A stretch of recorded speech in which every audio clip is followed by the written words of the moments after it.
आज के स्टोरी बहुत ही खास होने वाले हैं, तो इस स्टोरी को ध्यानपूर्वक जरूर सुने। तो चलो स्टार्ट करते हैं। रवि और निशा एक ही क्लास में है और रवि क्लास के चुप रहने वाले लड़कों में से है।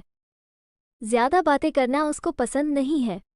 क्लास में अच्छे नंबर भी ले आता है। निशा का अपना अलग ग्रुप है। निशा बोलने में थोड़ी तेज है। वो होते हैं जब टीचर पूछते हैं किसको यह आंसर आता है, तो जो 4-5 बच्चे हाथ उठाते हैं उनमें से एक हाथ निशा का भी होता है। अब निशा और रवि दोनों 12th में है। यह उनका लास्ट ईयर है स्कूल का। हालांकि क्लास में दूसरी और लव स्टोरी बन चुकी है, लेकिन अभी तक इनकी सिर्फ फॉर्मल बातें हैं, कुछ खास नहीं है। यहाँ मैथ्स की जो क्लास लेते हैं वो है स्कूल के वाइस प्रिंसिपल त्रिपाठी जी। रवि की मैथ्स थोड़ी कमज़ोर है। निशा को त्रिपाठी जी ने बनाया है मैथ्स पीरियड का मॉनिटर। अगर कहीं काम में त्रिपाठी जी लेट हो जाए, जो कि वो अक्सर होते हैं, तो निशा क्लास को कंट्रोल करती है। बोर्ड पर उन बच्चों का नाम लिख देती है जो शोर करते हो, अपनी जगह से उठ कर जाते हो। लेकिन निशा ऐसे दिल की अच्छी है, वो नाम लिखती है लेकिन त्रिपाठी जी के आने के पहले उसे साफ भी कर देती है, ताकि किसी को भी डांट या मार नहीं खाना पड़े। त्रिपाठी जी आज फिर किसी कारण से क्लास में लेट है और निशा फिर बोर्ड के सामने है नाम लिखने को तैयार। रवि के पास बैठा उसका दोस्त उसका पेन गिरा देता है। रवि सिर्फ उसकी तरफ देखकर अपना पेन उठाने के लिए चेयर से उठता है। निशा रवि को उठा हुआ देखकर उसका नाम बोर्ड पर लिख देती है। रवि पेन लेकर फिर अपनी जगह पर बैठ जाता है, लेकिन निशा इस बार नाम को साफ नहीं कर पाती, क्योंकि उसके पहले ही त्रिपाठी सर क्लास में आ जाते हैं और रवि का नाम बोर्ड पर देख लेते हैं। त्रिपाठी सर आज कुछ एक्स्ट्रा गुस्से में थे और उनके हाथ लग जाता है रवि को। वो वहां आने को कहते हैं। रवि को आते ही जोरदार 2 तमाचे टिका देते हैं। क्लास में जैसे सुई पटक सन्नाटा छा जाता है। त्रिपाठी जी के हाथों पीटा वो लड़का है जो सबसे कम बोलता है। रवि पीटने के बाद चुपचाप अपने गाल पर हाथ रखे हुए निशा की तरफ देखते हुए अपनी डेस्क पर वापस लौट जाता है। निशा को अब लगा कि उसने बहुत बड़ी मिस्टेक कर दी। पीरियड खत्म हुआ क्योंकि वो लास्ट पीरियड था, इसलिए इसके बाद स्कूल की छुट्टी और सब अपने घर की तरफ निकलते हैं। लेकिन पूरी क्लास का टॉपिक वो ही रवि के 2 तमाचे हैं। रवि जल्दी से निकल जाता है। उसके पीछे जाता है उसका फ्रेंड जिसने उसका पेन गिराया था, सॉरी की सहानुभूति लिए। इधर निशा की सहेलियां सारी निशा को आज की घटना का जिम्मेदार बता रही है। निशा भी मन ही मन गिल्टी है। गाल पर हाथ लिए रवि घर पर जाता है और बीमारी का बहाना बनाकर अपने कमरे में घुस जाता है।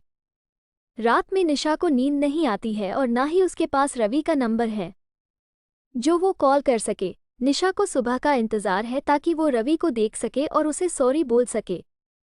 सुबह हो गई। निशा को आज पहली बार शायद स्कूल जाने की बेसब्री है। वो स्कूल पहुंचती है। क्लासरूम में चारों तरफ नजर घुमाकर देखती है, लेकिन उसे रवि नहीं दिखाई देता। रवि आज स्कूल नहीं आया। अब निशा का दिन निकलना मुश्किल हो गया और रही सही कसर निशा की सहेलियों ने पूरी कर दी, जो उसे ऐसे लुक दे रही है मानो जैसे मनोज को उसी ने मारा है। दिन खत्म होता है, सभी फिर घर को निकल पड़ते हैं। रवि अपने घर में बैठा है और दरवाजे पर बेल बजती है और सामने होती है निशा। रवि निशा को देखकर सरप्राइज हो जाता है। निशा कुछ बोल नहीं पाती और इतने में रवि की मम्मी पूछती है, कौन है बेटा? उनको आता देख निशा भाग जाती है। रवि जवाब देता है, पता नहीं कौन बेल बजाकर भाग गया। अब रवि का गुस्सा जैसे आधा खत्म हो गया हो, क्योंकि जहां तक उसे पता था निशा को उसके घर का एड्रेस नहीं मालूम था। यानी निशा ने किसी से पूछा होगा और उसके घर उसे देखने आई होंगी। अगले दिन वो स्कूल जाता है। कल जिस लड़की की वजह से उसने तमाचे खाए थे सबके सामने, आज वो उसी लड़की के बारे में सोच रहा है। वो अपनी डेस्क पर जाकर बैठता है। रवि को पता था कि निशा उसके पास जरूर आएगी, लेकिन निशा नहीं आई। निशा की दोस्त और रवि को एक लेटर देकर चली गई। अब रवि का आधा गुस्सा जो पहले बचा था वो भी गायब हो गया। रवि को पता था कि लेटर किसने दिया है, इसलिए अब उसने लेटर खोला नहीं। हालांकि उसे भी पता है कि लेटर में सॉरी ही होगा, लेकिन अभी वो उसे लव लेटर से कम नहीं लग रहा। वही निशा बार बार रवि को मूड कर देख रही है, लेकिन रवि उसके देखने पर नजरें चुरा रहा है, थोड़ा भाव खा रहा है। रवि को अब उसके पास बैठे दोस्त छेड़ने लगे हैं। रवि अब लेटर खोल के देखना चाहता है।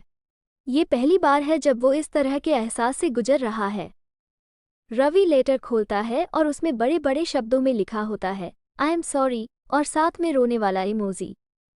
रवि को उस रोने वाले इमोजी को देखकर हंसी आ गई। वो कहते हैं जब आपके दोस्त और क्लास वाले आपको एक दूसरे के नाम से चिढ़ाने लगते हैं तो कुछ ना हो तो भी कुछ कुछ होने लगता है। रवि और निशा के साथ भी यह हो रहा था। अब क्लास वालों की नज़र में एक और कपल बन गया था। तो ऐसा था रवि और निशा का पहला प्यार।